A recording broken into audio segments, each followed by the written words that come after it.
Welcome back to Real Estate Mindset. Property tax fraud is bankrupting homeowners across America, causing a housing market and economic bubble and unaffordability crisis, the likes of which we've never seen before. And now that's never been as evident as it is in the great state of Texas when we see things like active inventory being at a near, not quite there, but near a 9-year high, sitting at 102,000 active units. And you guys, I want to make a point here.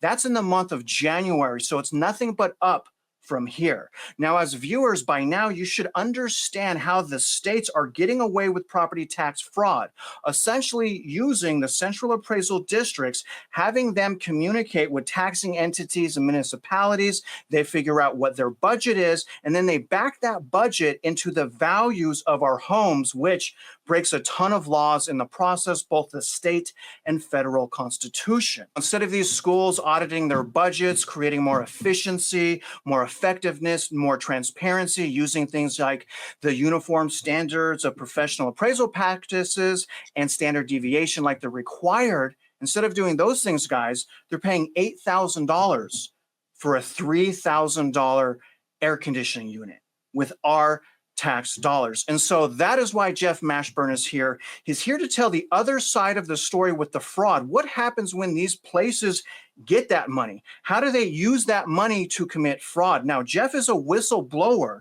currently working with the FBI. And what he's doing, guys, is systematically going through school by school by school, and he's exposing the fraud and showing and proving the pattern and practice. And you guys, he's doing a very good job. And I believe, and I don't want to speak for you, Jeff, that several officials have already resigned in the process. You're a modern day hero, sir. And I want to start with the first question. Obviously, I want to ask how you're doing on this Sunday evening. But do you think that this information that you're about to explain, Jeff, do you think this is important for places like the Department of Government Efficiency, or DOGE, Elon Musk, and President Trump to review? Do you think this is important for them to understand?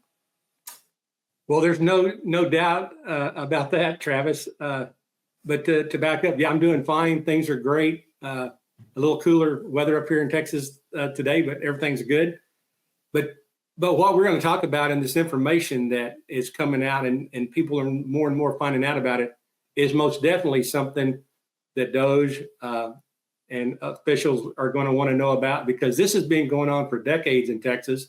It has cost the taxpayers hundreds of millions of dollars in Texas needlessly for overpriced equipment, fraud, corruption. Like you said, been working with the FBI and the U.S. Justice Department on some ongoing cases that's been going in play for quite a while now in South Texas, and that's going to most likely expand as well. But the average day citizen doesn't understand the amount of flexibility or looseness school districts have to spend your money and not follow rules and laws. Right. And I have some actually questions about the legal requirement of due diligence and the fact that they don't do that. But I wanted to explain to the viewers, I wanted to tee you up a little bit here, Jeff. Can you just explain to the viewers, kind of like who you are, like how did you find this information? Can you talk a little, and I know there's open investigations, but can you give us a little bit about how you were working with a company, was a contractor, the school district paid that contractor 3-4 times more than they should have? Can you just give us a little bit of history about how you found out about all this fraud and corruption?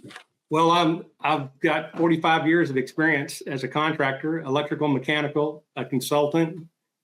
Back in the late 1990s, I wanted to get into the engineering world of things. And during that time, the big buzzword was energy conservation. And I liked energy conservation, the whole idea. And so it was kind of a segue into the engineering world. And at that time, Texas had enacted this legislation that allowed school districts to do energy conservation projects using taxpayer money to fund these too good to be true approaches to funding projects. And as I got involved with that and started learning the game, or the Ponzi scheme, found out very quickly it's a fraud. I mean, it was a fraud from the get-go. And my experience as a consultant and as an energy engineer working in not only Texas, but 8 other states, the whole contract and everything is based on fraud. And Okay. you can't prove the energy savings that these people are telling you you're going to have to pay for these projects. It's impossible. We've got expert witnesses that will testify in court to that, including myself. So that I have a hands-on in the field. I've witnessed school districts vote on multi-million-dollar contracts that have no idea what they've done and can't prove this and have not been able to prove this. And as you mentioned earlier, in the Valley and South Texas, there's been indictments. There's been people sentenced to jail. That's still ongoing. There's more things that's come out here recently due to some things about the contracts. Even the Justice Department didn't understand, and the state doesn't understand. It's a complicated thing, and I will say this: what makes it more complicated is our leaders today are new in Texas, in Austin, and they weren't around during the time period when this legislation was passed almost 30 years ago, and they're caught off guard and they're blindsided. So it's really stirred up a lot of interest, let me say. Yeah, I mean, so they're making potentially $100 million contracts. They don't know what they're doing.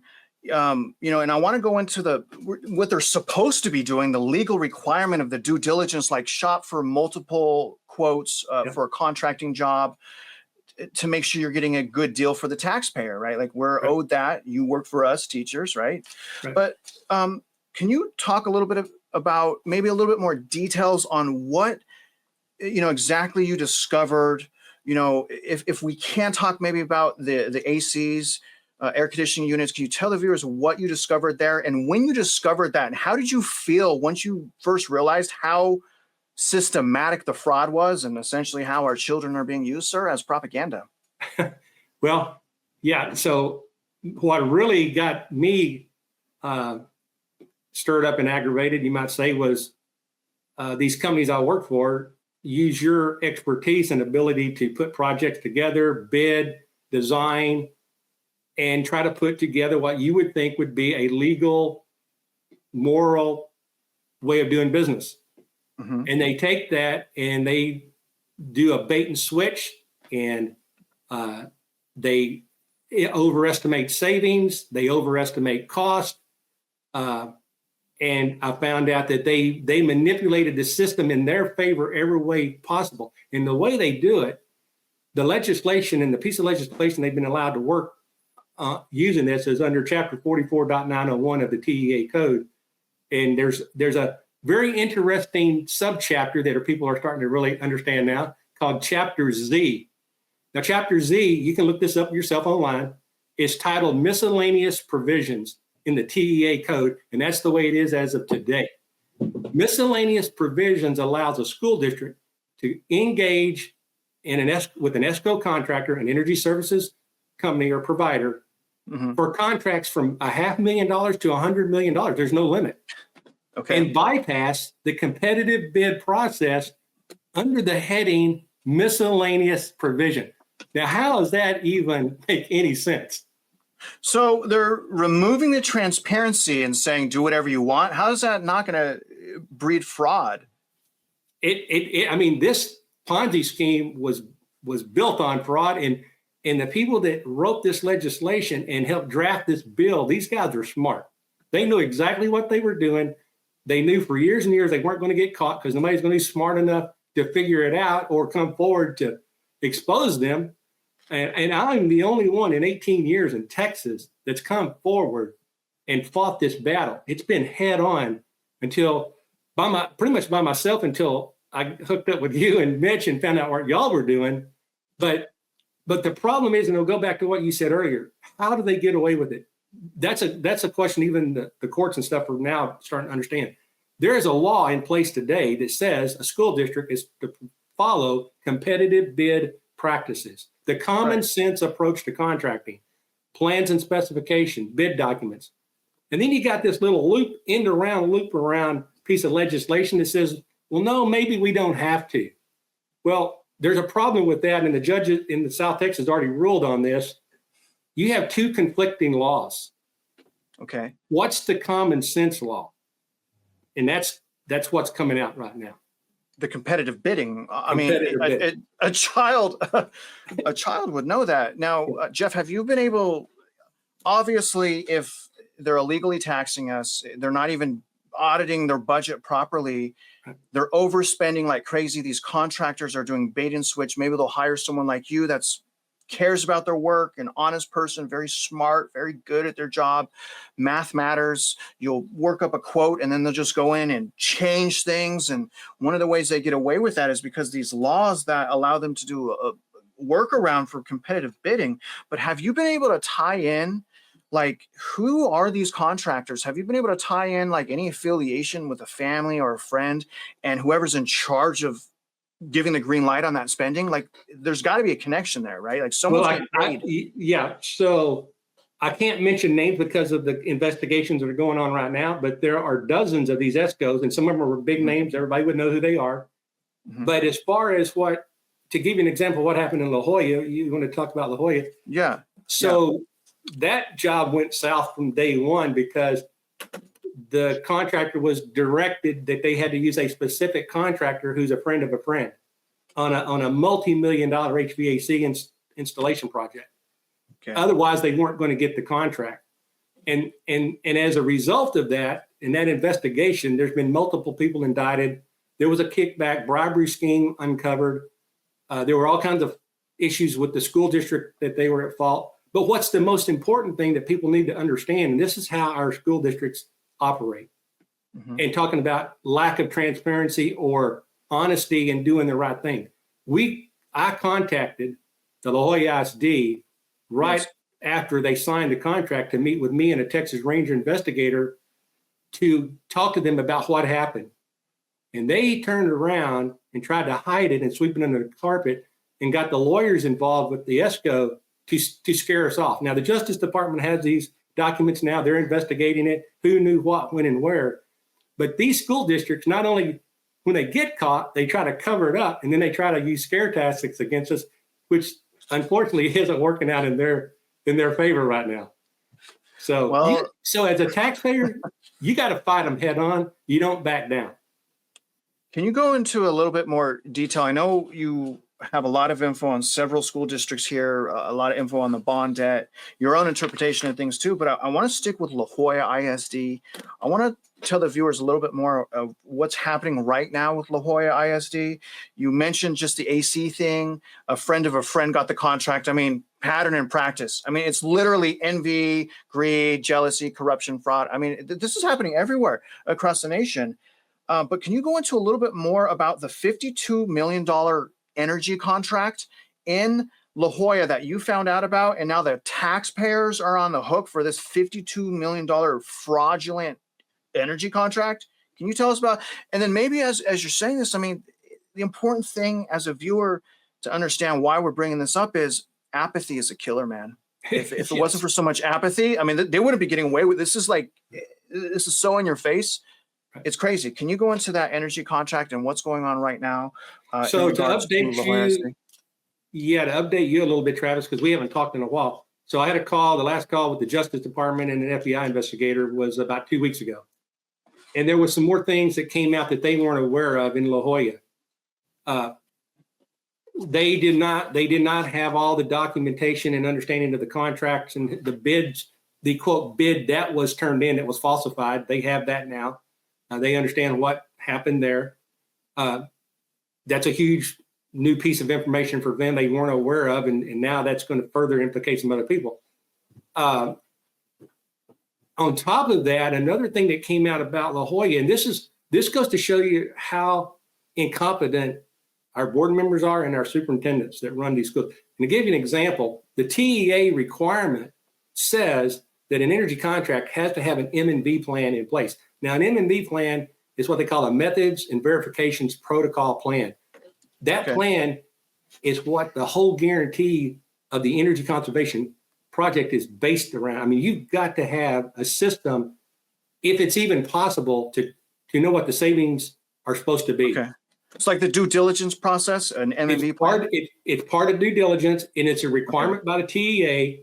Okay. And And when La Jolla got exposed and all this came out down there, they canceled their M&V contract with the ESCO.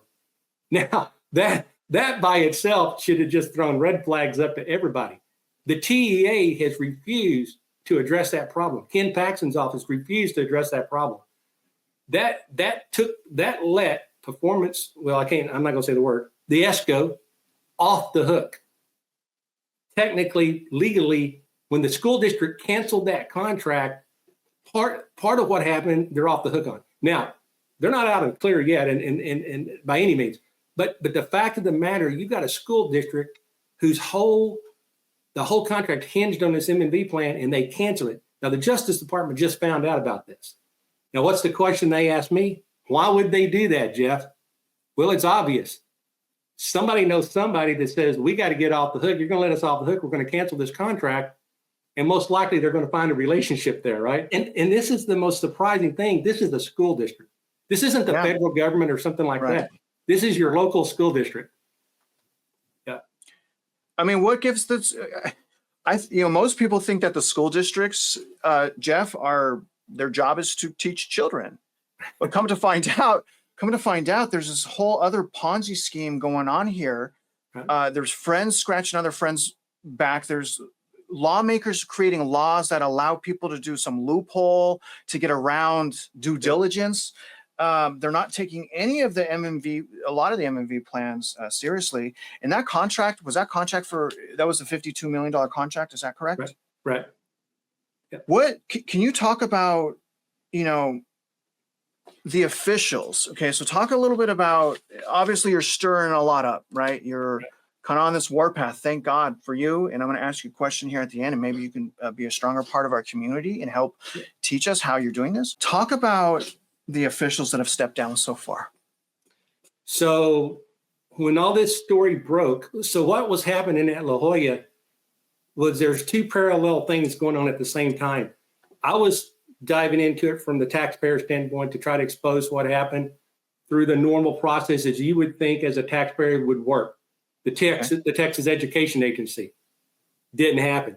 Ken Paxton didn't happen. We were fighting an uphill battle because the school districts are protected. They're protected by the state. Nobody wants to get them in trouble. Nobody wants to do the right thing. Well, we were fixing to go to the next level and try to get our federal investigators involved. And then we found out the federal investigators were already involved, and they had discovered the kickback scheme between the board of trustee members and the contractors who were lining their pockets with hundreds of thousands of dollars of kickback from this overpriced contract. Now, when we found that was going on, we backed out of our part because we didn't want to get in the middle of them and what they were doing. But at the same time, there were other energy-related contracts going on in the Valley that I worked on as a consultant with lawyers to help expose. And that's a different story in itself. But the fact of the matter, it's huge. I mean, this problem, it's not only with schools, it's with city and county government as well. They do these same kind of contracts. So this thing's still going on. It's not over by any means. You talk about state officials involved. Well, I mean, anyone that has been taken out. I mean, essentially what you're saying is similar to kind of Mitch and I with these freaking bonds and these budgets. All you're trying to do is, as a rightful taxpayer, you're trying to get them to be transparent. Just show us what you're spending the money on. Very simple. You take, personally, $12,000 for my property tax. Here's the $12,000. Can you just tell me what you're using that money on? Very simple. And that you went on a warpath trying to get that information, and that's it. And through that process, you reached out to the FBI, the Department of Justice, found that they had a similar concern and another investigation. And at that point, Jeff, do they call you in for help to kind of help them wrap their mind around how this Ponzi scheme is working? Well, it goes back further than La Jolla to give you an idea. So La Jolla started in 2019, 2020. Okay. I've dealt with the federal government involved in these performance contracts going back to 2006.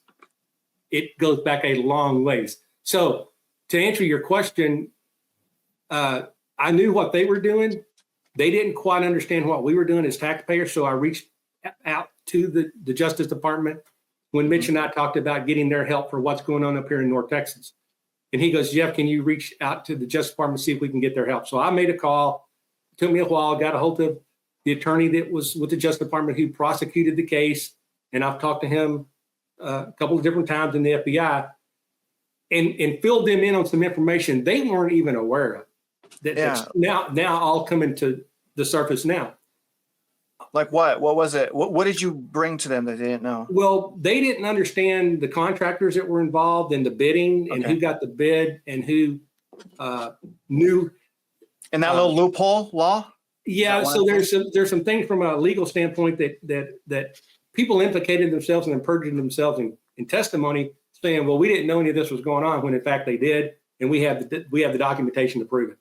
So they have all that now. The Justice Department has all that. The M&V plan that got canceled was huge because from a state of Texas and a taxpayer standpoint, in a court of law, the school district let this ESCO company off the hook.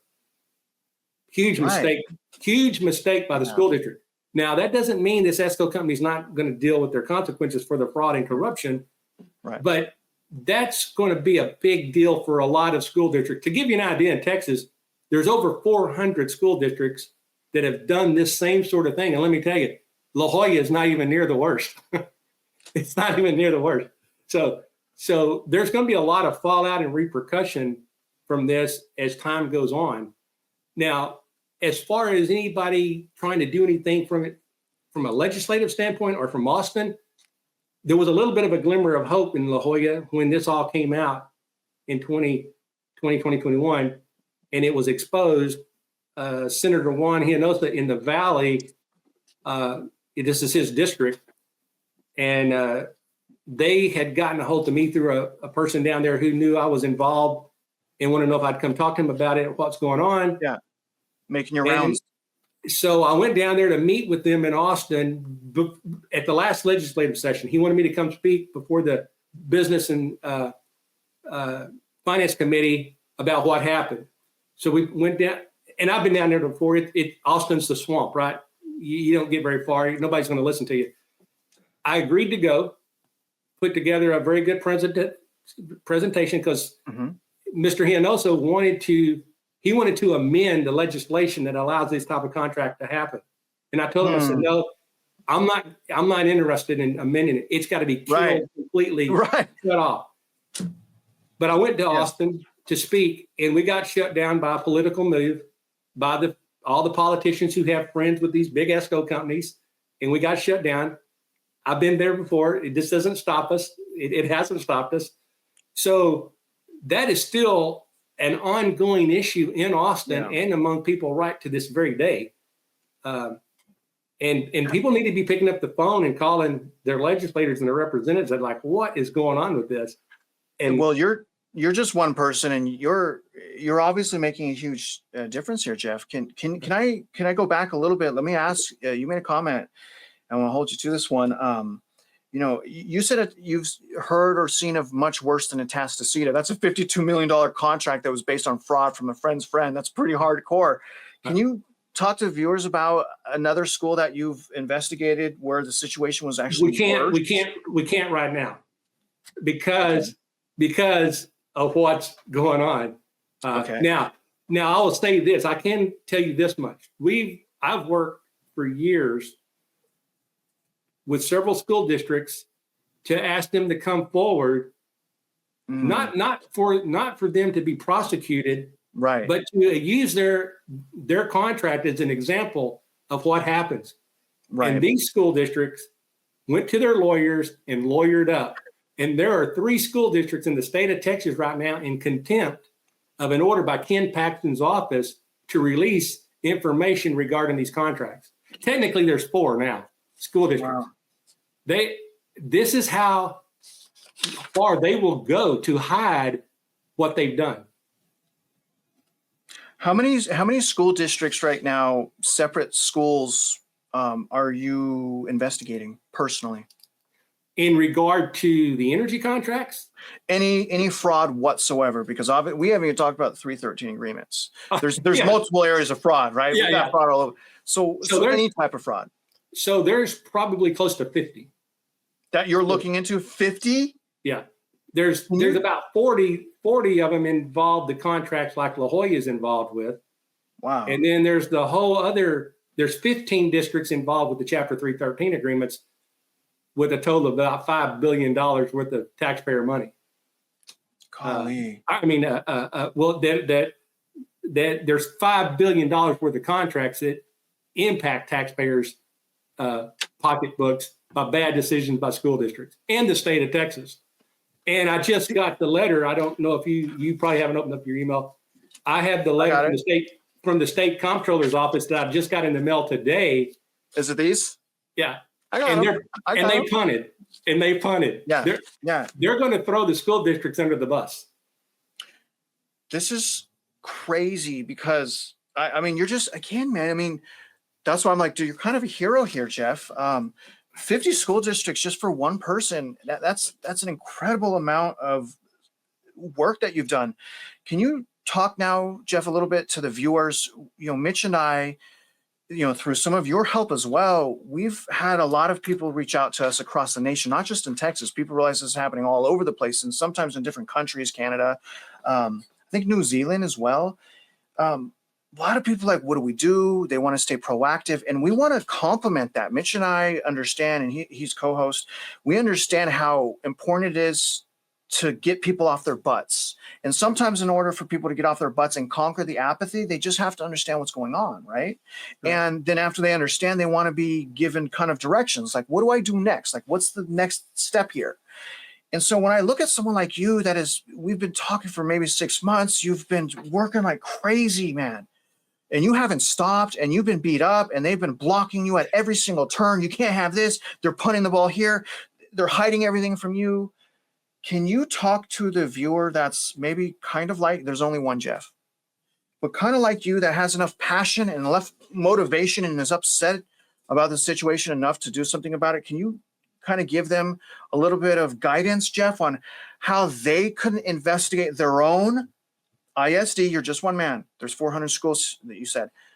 How can a normal person, investigate their ISD and come up with enough information to provide the Department of Justice or the FBI to start arresting these people, man, putting these people behind bars? What do they do?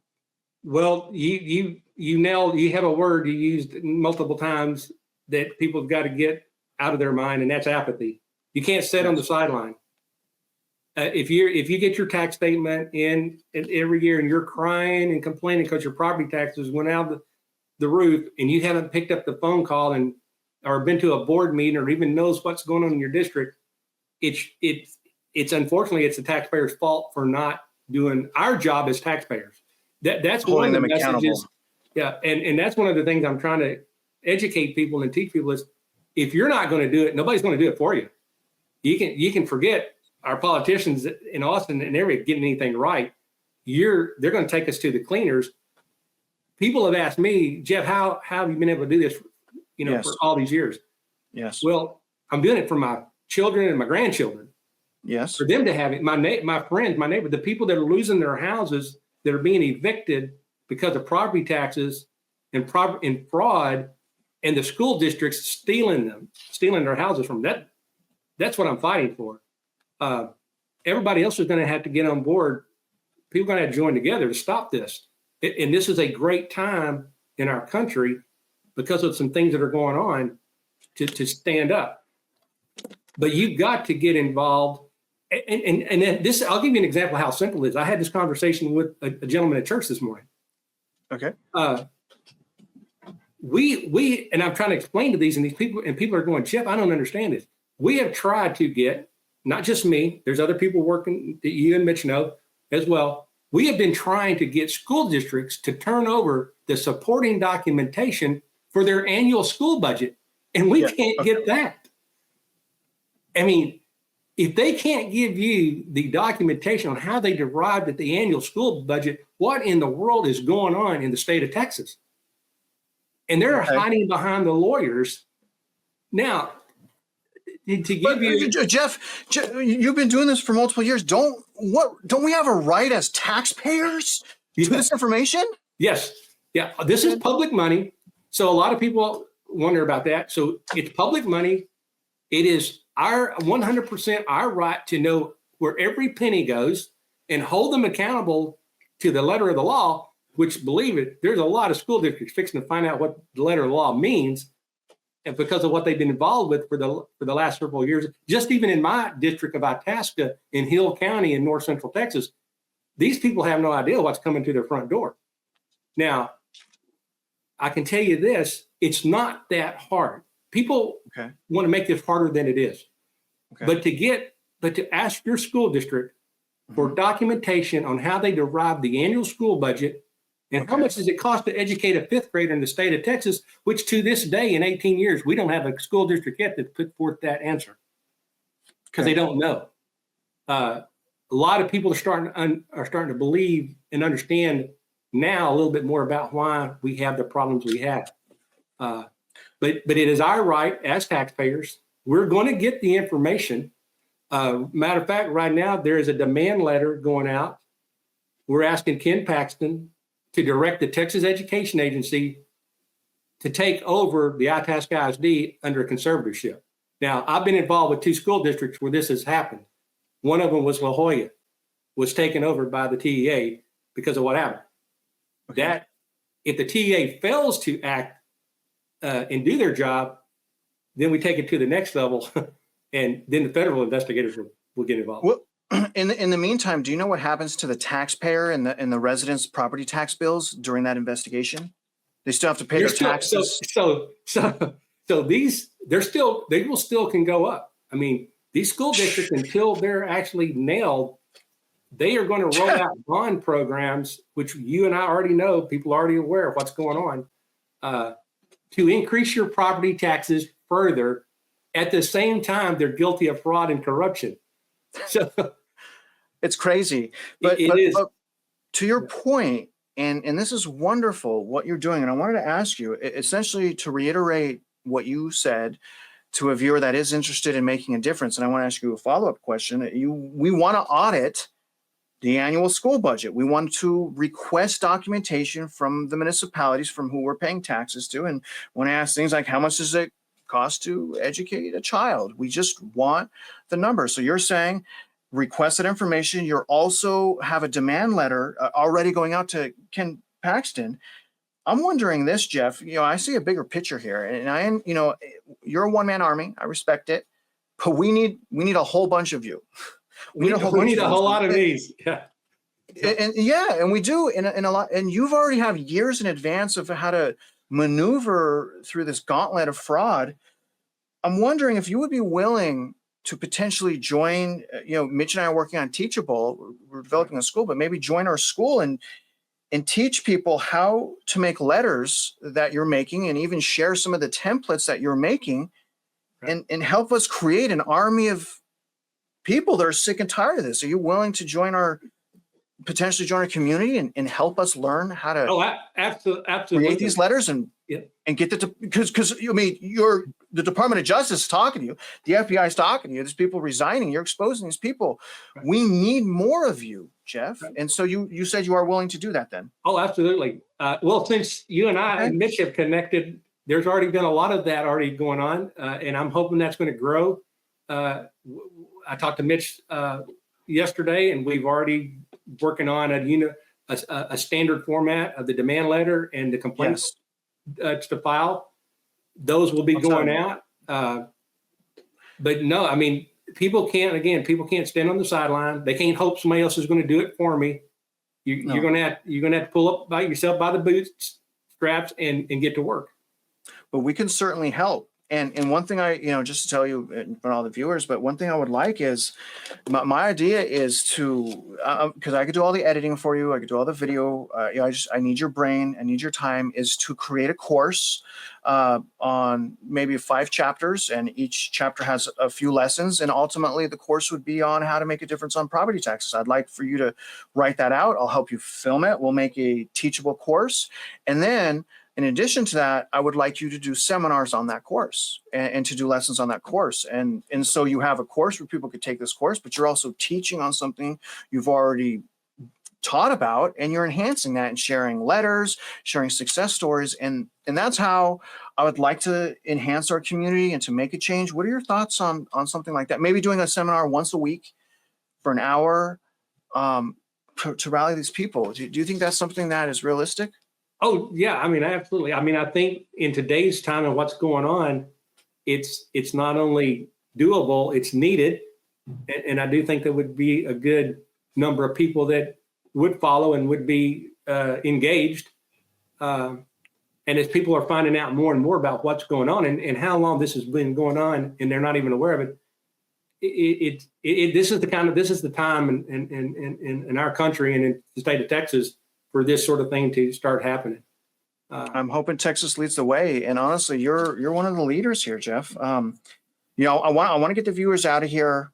I want to give you the last words, though. And can you give a little bit of hope to, and I know we live in Texas. Texas is just, I show the viewers, the fraud is absolutely freaking out of control. It's a pattern in practice everywhere. But in Texas, it's just like, it's crystal clear. So we have that advantage on people. But go ahead and take us out of here, man. What would you like to tell the viewers, whether it's a message of apathy, motivation? Just go ahead and end us out of here, brother. And again, I appreciate your time and everything that you've done here. So to make it kind of short, what has happened and what's been exposed with these energy contracts and this thing that we've brought out and exposed, it has to do with the fact that smart people who had intention to make money created a system where there's this big pot of money that we're going to be able to get access to, and nobody's going to know about it or be held accountable. The same thinking that these guys came up with 3 decades ago when they created this energy legislation is the same kind of thought process that goes into our system of taxation on personal property with the ad valorem taxation. You create a money pot that's huge. When you use taxation to fund the government or the school district like we have for all this time, you remove all layers of accountability. It's almost impossible. You've got to break it down.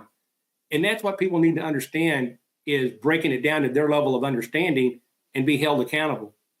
No matter whether it's an energy contract for $52 million or whatever it is, you've got to be able to break it down to a balance sheet, like Mitch says over and over, a balance sheet that you can understand and know where every dollar and penny goes. And we've got to hold people accountable. It's not that hard. It's common sense. So you know my website, commonsenselaw.org. It's common sense. It's not complicated. And that's what people really need to start understanding. You can do this. You can make a difference in your community and in your school district and in your life if you're willing to. Jeff, I'll say, man, I'm proud of you, and I'm absolutely honored to know you, and I'm thankful to have you in this community. Did you also say that your website is commonsenselaw.org? .org. I'll be sure to put that link in the description, and I'm going to get him out of here. Happy Sunday to you again, and I really appreciate your time. Don't forget, comment below, Jeff. You're a moderator, I think, now on the YouTube community, so definitely. What's your YouTube tag name, by the way, so people know that's you in the comment section? It's going to be the Son of Liberty 2015. The Son of Liberty 2015 it is. All right. Appreciate you again. And to the viewers, thank you for following along. Conquer the apathy and let's take out the corruption, fraud, greed, jealousy, envy, all of the stuff that is strangling us as American citizens. Let's end property taxes once and for all. It starts with you. Now, other than that, guys, if you're out there just living your life, investing in real estate, you guys already know that we wish you luck and we hope you win.